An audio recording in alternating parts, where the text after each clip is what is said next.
Esta presentación está dedicada para mis tres hijas, para Elisa, Diona y Danae, y vamos a dar inicio, si me permiten, la que sigue, por favor.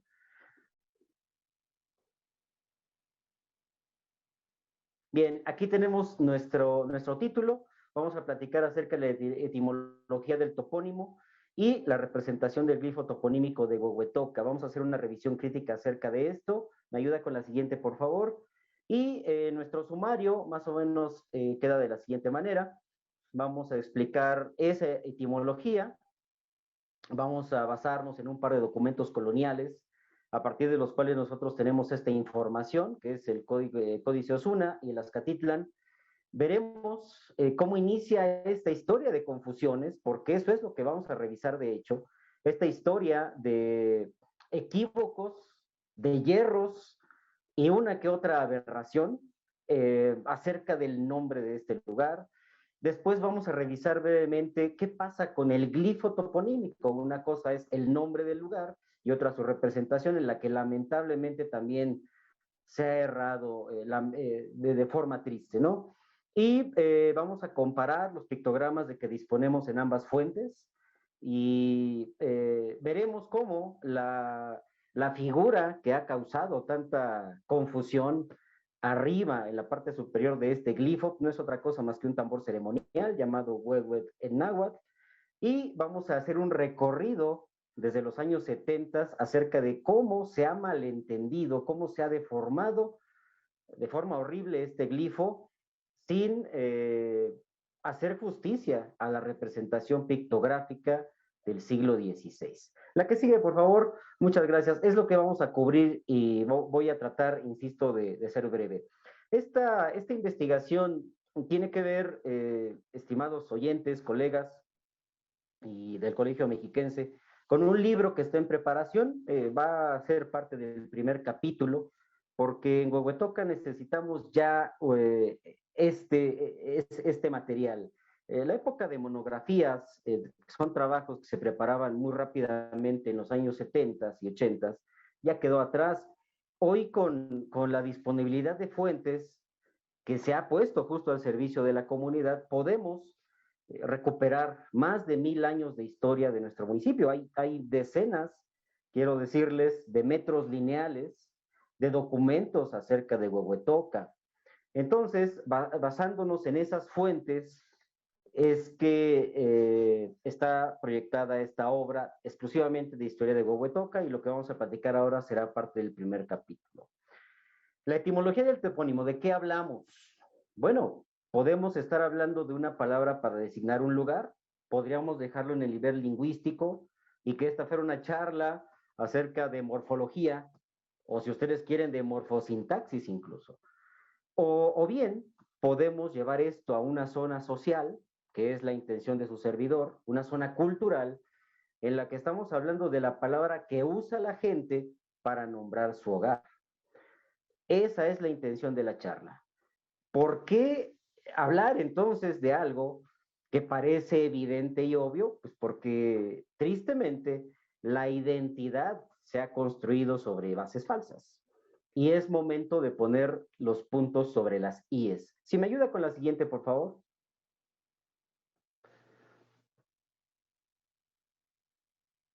Bien, vamos a empezar cronológicamente con este documento, esta página 71 recto del llamado Códice Osuna, un documento complicado. Es un documento en el que hay más de un documento, se le ha dado este nombre como para aglutinar todo el conjunto, pero nos interesa esta parte, donde hay una suerte de memorial en la que aparecen los pueblos sujetos a las tres cabeceras de lo que se conoció como Triple Alianza. Dentro de Tacuba aparece Huehuetoca y en la esquina inferior izquierda del documento aparece esto que está ahí en el recuadro, que ustedes pueden observar. Después vamos a ir al tema pictográfico. De momento lo que nos interesa es la palabra con que se designa a ese pueblo que hoy llamamos Huehuetoca y que en ese momento se escribe, como ustedes pueden apreciar ahí, Huehuetocan es lengua náhuatl. Lo que usted está viendo es una reprografía de la edición de 1878, y menciono esto porque después va a cobrar relevancia. El hecho de que esta representación tenga estas características, va a suscitar bastantes confusiones. ¿Me ayuda con la que sigue, por favor?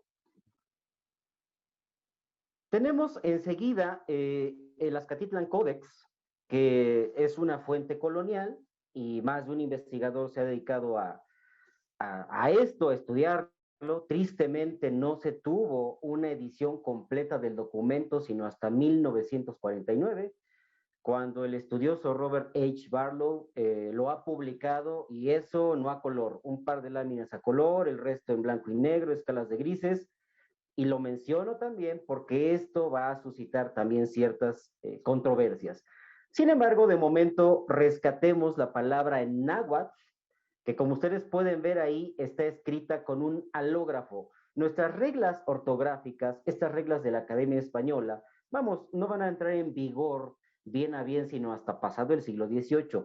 En este momento, en el siglo XVII, finales del XVI, cuando se piensa que se construyó este documento, pues hay un intercambio entre la H y la G. Si nosotros quisiéramos leer esto desde la perspectiva de nuestra pronunciación actual, con nuestras reglas, pues ahí diría Huehuetoca, ¿verdad? Sin embargo, debemos entender que este cambio de grafías era muy común en la escritura de la época, por lo tanto es Huehuetoca. Lo que nos interesa es que ahí falta la letra N. Note cómo en el Códice Osuna hay una N final y en Azcatitlan no la hay. Hasta ahí vamos de momento, ya iremos explicando más. La que sigue, por favor, si me hace favor. Bueno, ¿en qué reside la confusión que nosotros encontramos en tantos textos de investigadores pioneros? De hecho, tenemos en la mesa de hoy a uno de los grandes investigadores pioneros de Huehuetoca, y bueno, algunos que ya han fallecido, lamentablemente. Pero ¿a qué se deben las confusiones? Si usted encuentra la información en Wikipedia, si usted en el desaparecido INAFED, donde usted podía encontrar la información de cada municipio del país, aún hay por ahí rastros de aquello en la red, va a encontrar esta serie de confusiones, estas traducciones libres, bastante licenciosas, si me permite, porque no hay claridad lingüística. Tenemos entonces una palabra y su alógrafo, es decir, huehuetocan y su variante sin N, huehuetoca, o bien tenemos dos palabras distintas, es decir, huehuetocan, como lo ve en la parte superior de la imagen, y abajo huehuetoca, dos distintas. Esta aparentemente es una pregunta obvia, de respuesta evidente, pero no lo es tanto, como lo vamos a ver enseguida. La que sigue, por favor. Tenemos entonces que traducir el topónimo, es decir, el nombre del lugar. En ocasiones pensamos que topónimo es la representación gráfica. No, para nada. Topónimo simplemente significa nombre del lugar. Hay que traducirle. ¿Y por qué importa el significado? Bien, porque como dije hace unos minutos, la identidad municipal podría construirse sobre bases falsas. Es triste decir que aunque hay, repito, decenas de metros lineales de documentos históricos para Huehuetoca, en la misma fecha de la fundación del ayuntamiento ha sido tema de controversia, debate y retrasos imperdonables para el avance de este conocimiento. El problema en Huehuetoca es que las fuentes no se han estudiado, no se han abordado de forma crítica. La mayor parte del tiempo tomamos a pie juntillas lo que dicen eruditos del siglo XVIII, incluso del siglo XIX no se diga, y a veces del XX. Estas licencias, estas exageraciones e incluso aberraciones que le voy a mostrar enseguida, no nos ayudan a establecer una identidad municipal. Huehuetoca, les quiero comentar, pues es un lugar a medio camino entre un pueblo rural de agricultores y jornaleros, de obreros y profesionistas cada vez más, a medio camino entre eso y una ciudad dormitorio. En un ambiente tan socialmente enrarecido, nos surge bases de identidad. Si no tenemos una traducción adecuada, no las vamos a poder establecer. Y mucho menos vamos a hacer una historia, una síntesis de historia, un libro de historia respetable. Vamos a la que sigue, por favor. Tenemos entonces algunas autoridades lingüísticas que ya durante el periodo virreinal establecieron ciertas traducciones de algunas palabras involucradas con el nombre Huehuetoca. El gran Alonso de Molina, en 1555, y después en la segunda edición de su vocabulario en lengua castellana y mexicana, establece un nombre, es decir, una palabra, un sustantivo, que es Huehuetocay, y lo traduce como alcuña, entiéndase, alcurnia, o bien nombre de linaje. Usted lo va a ver esto en las sucesivas traducciones acerca de Huehuetoca. La que sigue, por favor. Tenemos a un estudioso italiano, Horacio Carocci, que ya en 1645, a mediados del siglo XVII, publica su arte de la lengua mexicana. Y él nos da las bases de un par de palabras. Huehue, palabras involucradas en el nombre de Huehuetoca, ¿verdad? Huehue, aludiendo a un hombre viejo, preferentemente hombre, hay que aclararlo, y huehuetl, con TL final, con el saltillo final, que se puede traducir como una tabal, un tambor parado, un tambor ceremonial. La que sigue, por favor.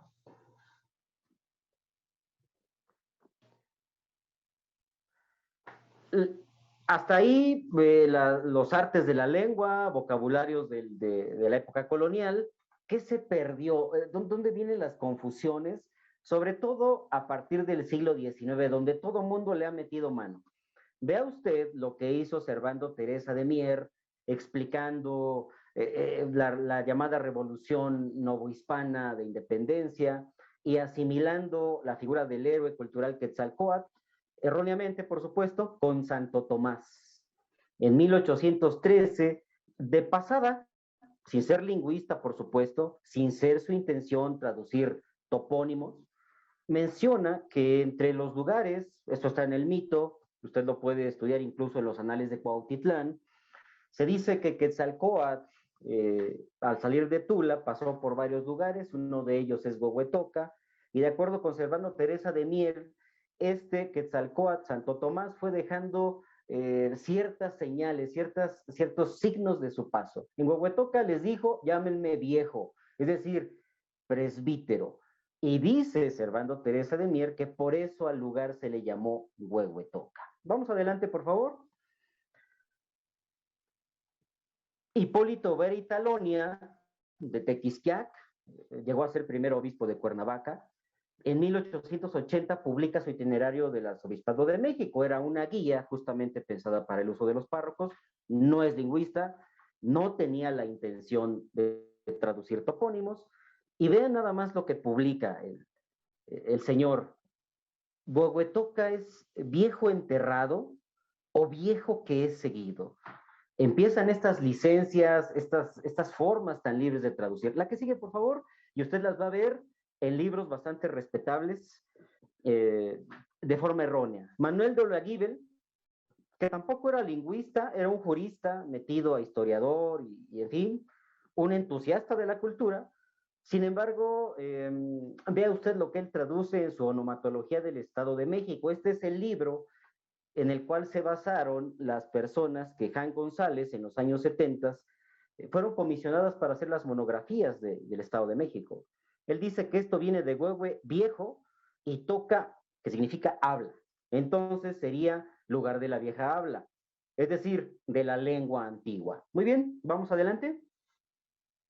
Antonio Peñafiel, una persona con mucho mayores condiciones, con mayores credenciales, en su nomenclatura geográfica de México, dice que esto es un topónimo formado por dos raíces, Huehueto y Can, y proviene del azteca, así le llama él, lugar de vejezuelos, de Huehuetón, vejezuelo, y de la final Can. No se mete a explicar esa final locativa Can. La que sigue, por favor. Sigue Peñafiel diciendo que el jeroglifo del Atlas perteneciente al Códice de Osuna, lo que acabamos de ver, da el sinónimo de la palabra con la figura de un instrumento músico llamado huehuetl o panhuehuetl. Muy bien, como pueden notar, Peñafiel tiene mejor conocimiento de la lengua y de las fuentes históricas. Seguimos adelante, por favor. Viene Cecilio Robelo, una autoridad durante la época porfirista, quien refuta la traducción de Olaguibel y dice: Huehue solo se aplica a las personas por su edad, especialmente varones.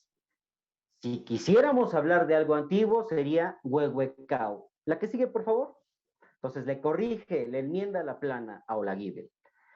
Y dice, además, toca no significa lengua o habla. Si usted quisiera decir habla antigua, vieja habla, tendría que decir tlatolhuehuecao. Y dice, eso es lo que no, con lo que no está de acuerdo. Ahora presenta la traducción. Huehuetoca es apócope de huehuetocae y significa alcuña o nombre de linaje, citando a Molina. La que sigue, por favor. A Molina ya lo vimos en la primera diapositiva. Dice huehuetocan con N, proviene de huehueton, se pronuncia huehueto, nos aclara, y se forma así huehuetocan, lugar de viejecillos. Seguimos adelante, por favor.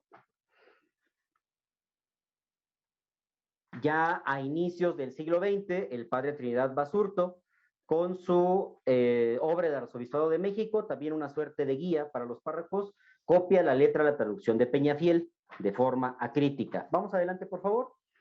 Y tenemos entonces la siguiente tabla en la que he resumido las ideas que hasta ahorita hemos manejado. Esta etimología y traducción del topónimo puede interpretarse como dos palabras que usted ve en la columna de la izquierda con huehuetocan o a la derecha con huehuetoca. Ahí tenemos las ideas de Robelo y en la columna derecha de Robelo basado en Molina acerca de que esto podría ser huehuetocan, lugar de viejecillos, o bien huehuetocait, lugar, alcurnia o nombre de linaje. Y tenemos ahí las observaciones que ya hicimos. No se analiza la final locativa can, que sí ha sido motivo de investigación para grandes autoridades como Carochi, León Portilla, Wright, el mismo Cartoonen, etc. Vamos a la siguiente, por favor. Y Huehuetoca, esta alcurnia, que normalmente se explica debido a que según los anales de Cuautitlán, pues Huehuetoca fue un antiguo asentamiento tolteca. En la tabla 2 que tiene usted en pantalla puede ver otra versión de la historia, no dos palabras distintas, sino una sola isoalógrafo, Huehuetoca, basados en Peñafiel, que según él provendría de Huehuetocan, y esta de Huehueto y Can, siendo Huehueton viejezuelo, y la final locativa para decir lugar de vejezuelo. Vamos a la que sigue, por favor. En resumidas cuentas, después de hacer este repaso, nos toca no solamente citar a las autoridades del pasado, sino precisamente tomar una postura. En eso consiste tener una revisión crítica. La denominación Huehuetoca, usada actualmente, proviene del antiguo topónimo Huehuetocan, que usted puede ver documentado en los anales de Cuautitlán y en el Códice Osuna. Esta palabra se traduce como lugar de viejecillos o lugar de vejezuelos. Prácticamente las dos autoridades del siglo XIX consideren ello. Vamos adelante, por favor. El alógrafo Huehuetoca, sin N, está documentado en el Códice Azcatitlán y tiene igual significado. Usted lo puede ver ahí en pantalla. La que sigue, por favor. Finalmente, la otra voz, Huehuetocait, alcurnia o nombre de linaje, es decir, ascendencia noble, no se refiere a un lugar. Por lo tanto, no es un topónimo. Vamos adelante, por favor. Vamos a agregar una idea a esto, porque hasta ahorita analizamos náhuatl. ¿Qué hay del otomí? En otomí, Huehuetoca se escribe ma vida o n vida y se forma por el prefijo locativo mo o la síncopa n. Y vida, que equivale a huehuet. Es decir, es una traducción del náhuatl. En náhuatl, huehuet es atabal. Y ahí está el diccionario de Ecker como nuestra fuente. Vamos a la que sigue, por favor. Por lo tanto, este topónimo en otomí ya indica la traducción literal del fonograma usado en el glifo toponímico para evocar la pronunciación de huehue en náhuatl.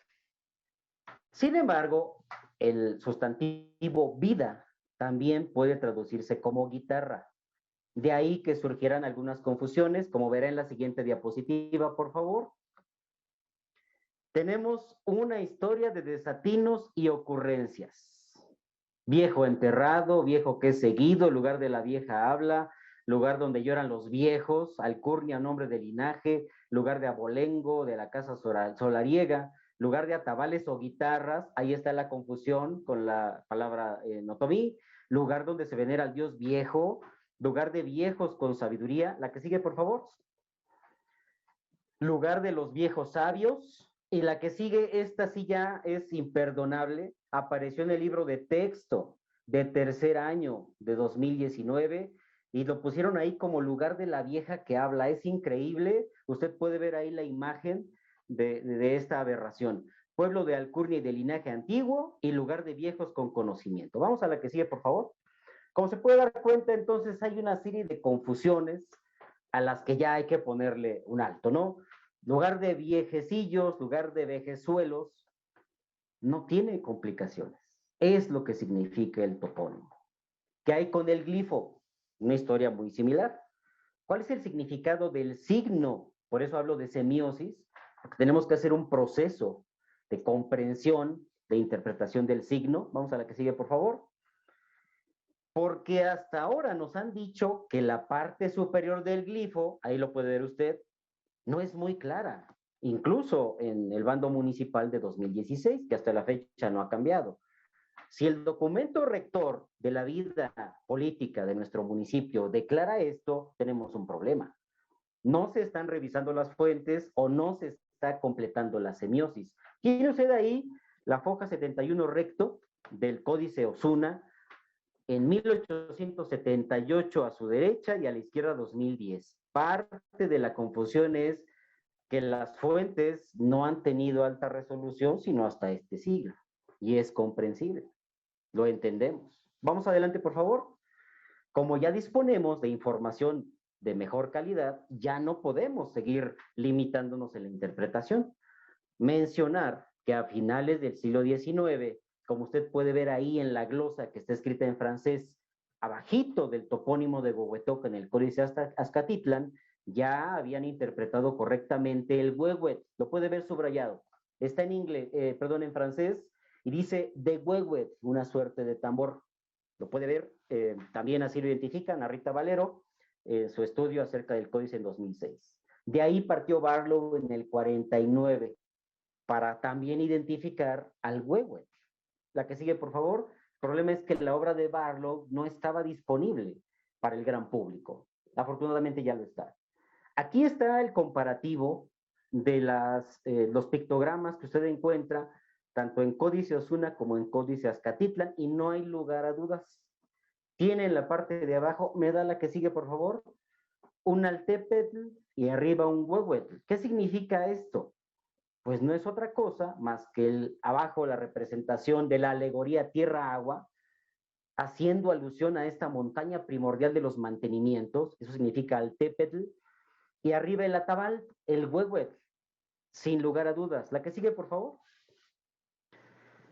Analizando estos dos glifos, podemos ver claramente las patas o soportes del instrumento, su caja de resonancia, un par de líneas decorativas y el parche membrana. La que sigue, por favor. Si tuviera usted alguna duda, permítame documentarle acerca de la iconografía de este tambor en fuentes bastante variadas. Tenemos aquí, por ejemplo, al Códice Florentino. La que sigue, por favor. Tenemos representaciones, las tiene en pantalla, es del Códice Borbónico, y la del final es la del Códice Magliabechi. La que sigue, por favor. Note usted, por favor, cómo la representación es icónica.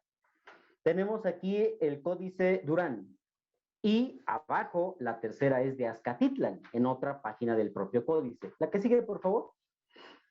Tenemos ahora el Códice Obán, ahí lo tiene usted en pantalla, y finalmente el Códice Mendoza. ¿Ve usted cómo se representa el tambor? La que sigue, por favor. Hasta ahí la parte iconográfica. Vamos a la iconología, vamos a interpretar. El huehuet no denota un lugar de atabales o guitarras. Vamos, no podemos ser tan ingenuos para creer que nuestros ancestros colocaban ahí las figuras para que nosotros las interpretáramos de manera literal.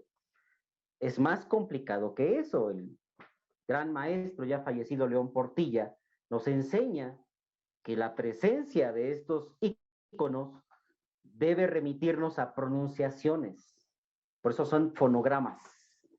En este caso, la pronunciación a la que evoca el huehue es justo huehue, porque así empieza la palabra huehuetocan. Y allá a un lado tiene el famosísimo huehue, que es una joya auténtica y nos ha llegado desde épocas prehispánicas. Para que usted vea cómo se ve un tambor real, ya vio usted la representación en muchos códices. Vamos a la que sigue, por favor, ya casi acabamos, ya casi acabamos.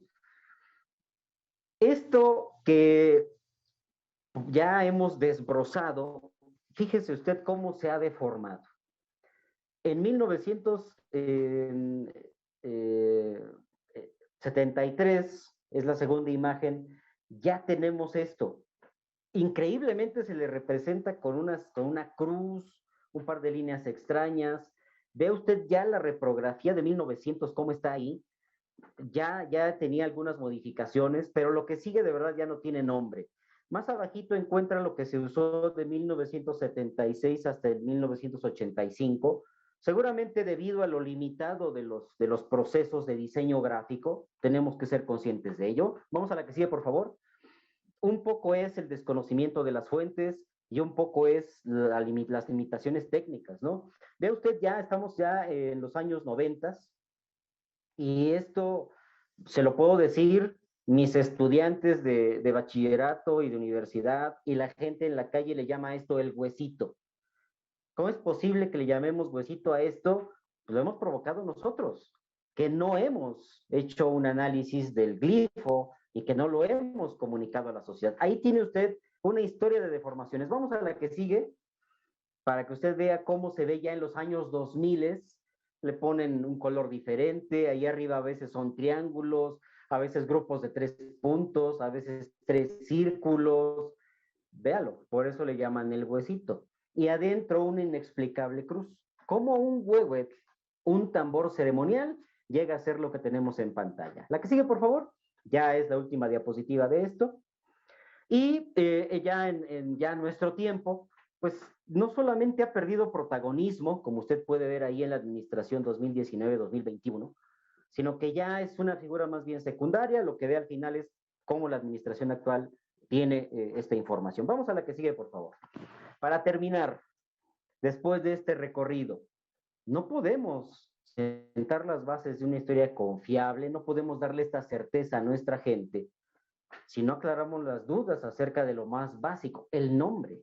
Así como nosotros como personas tenemos derecho a un nombre, pienso que nuestros pueblos, hoy municipios, hoy ciudades, también merecen el respeto de entender cuál es su nombre y su acertada representación. La que sigue, por favor. Es de notar que el trabajo casi todo altruista que han hecho cronistas a lo largo de décadas, algunos historiadores también, pues es honorífico.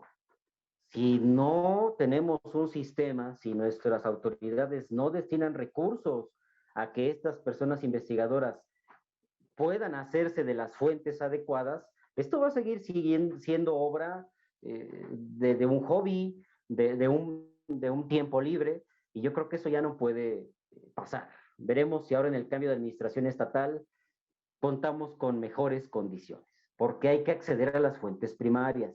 No basta con leer a Robelo, Peñafiel y a Olaguibel. ¿Hasta cuándo pudimos acceder al Códice Osuna? ¿O hasta cuándo tuvimos una reproducción confiable del Códice Azcatitlan? La que sigue, por favor. Así, la historia y la crónica municipales se liberarán de estas genuflexiones. Hay que decirlo. Estos trabajos se han hecho como pleitesía al poder establecido. Increíblemente, Carlos Jan González es la persona que aparece primero en la monografía de Huehuetoca 1973 y en el púlpito el logotipo del PRI.